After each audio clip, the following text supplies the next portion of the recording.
Yeah, so we like, our family likes to do drama with Mr. Garfield especially.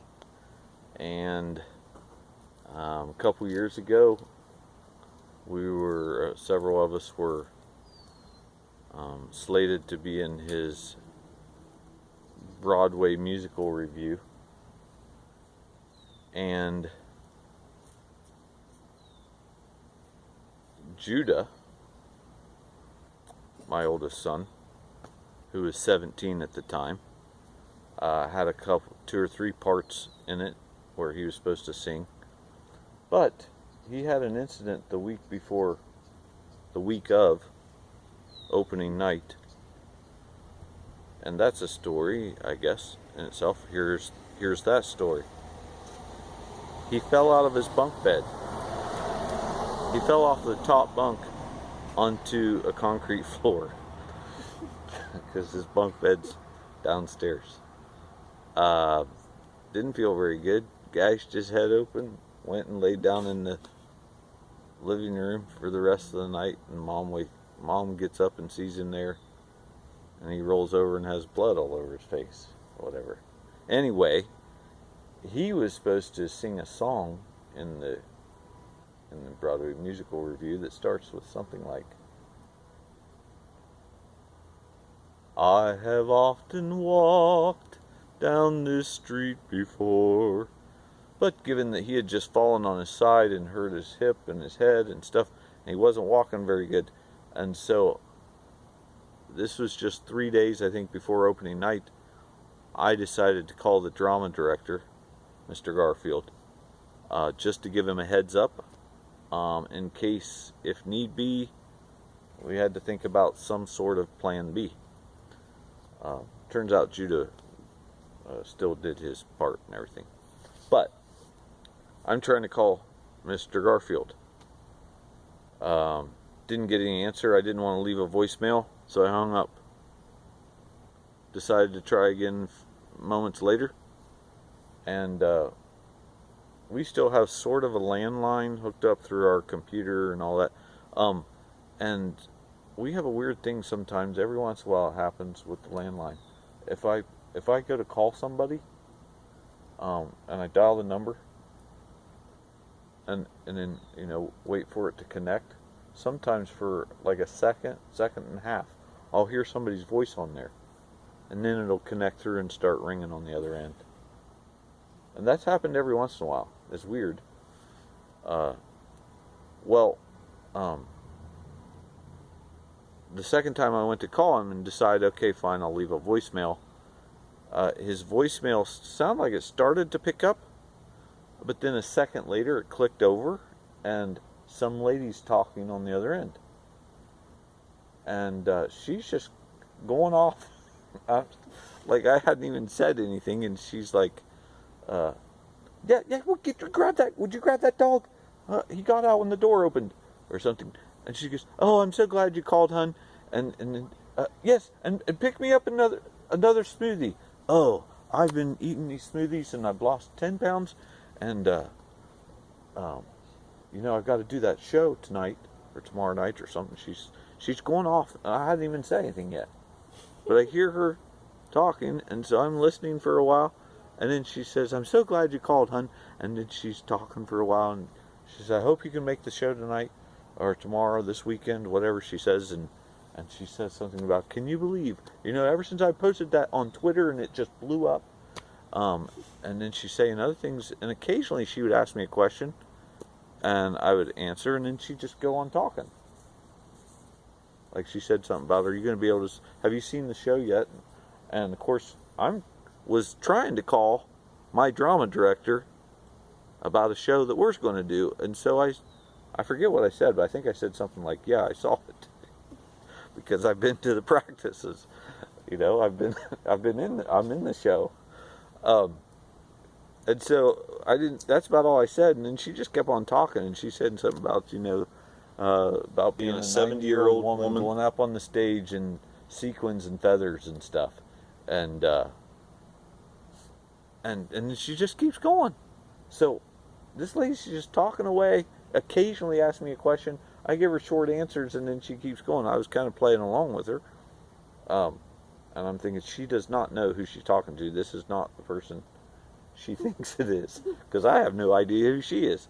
And so I yelled for Mom. I covered up the mic on the phone, and I was like, babe, get in here. And then I put it on speakerphone so she can hear. And sure enough, this woman's going on and on. Sounds like an older woman. And, she said something about being a 70-year-old woman or something.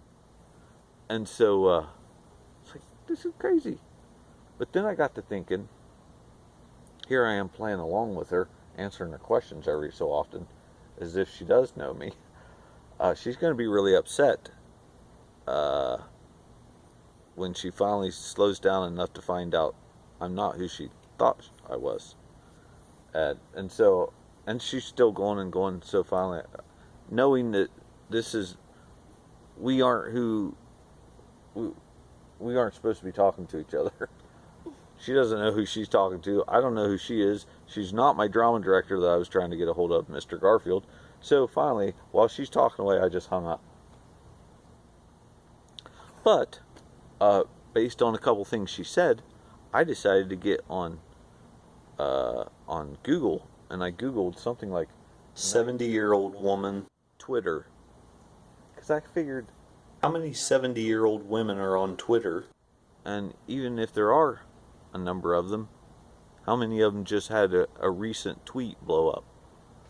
So, thought maybe it was a decent chance. So I typed that in, and somewhere in the search results, I think Cher's name comes up. Cher. And then I got to thinking, Cher. She mentioned being 70 years old,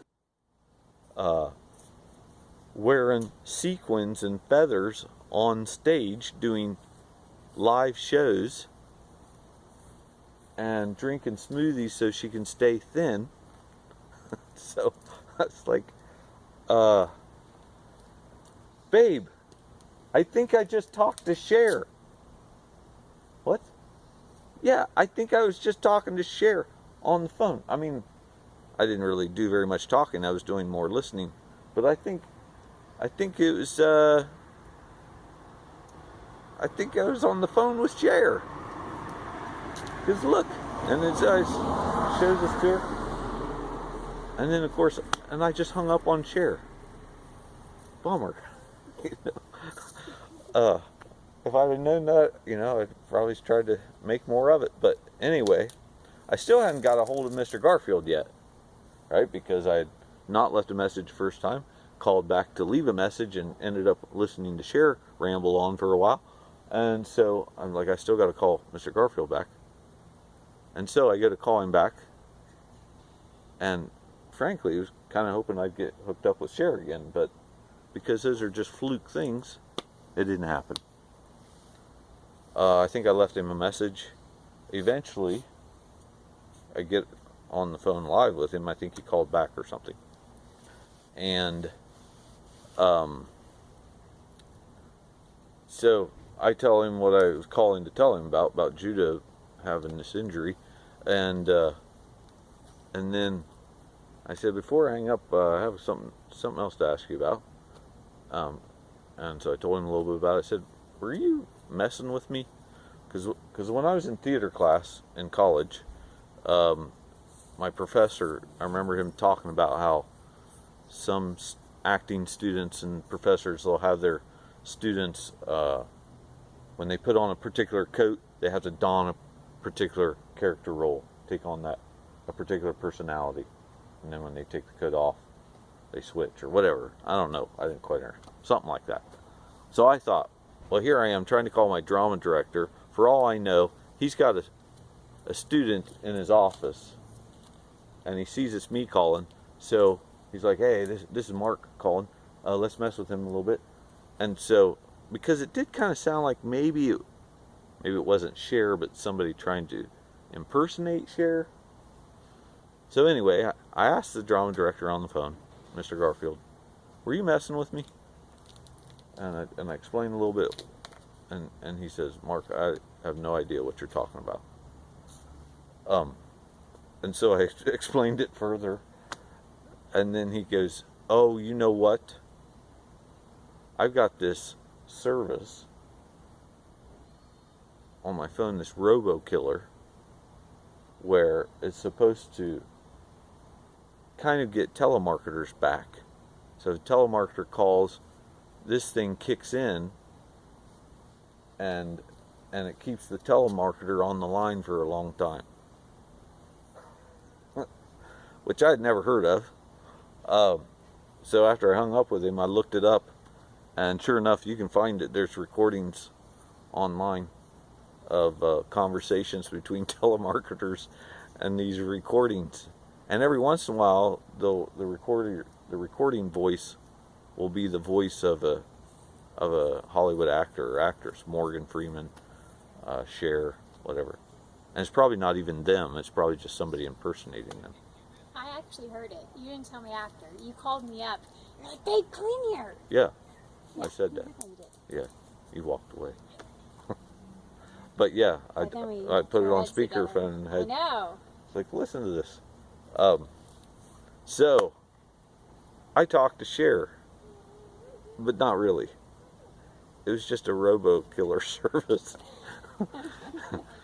Well, we got excited about it. So what a disappointing story. But it was fun for a while. Because it wasn't, I don't think it was even Cher's recorded voice. It was probably just an impersonator. But that's my phone call with Cher.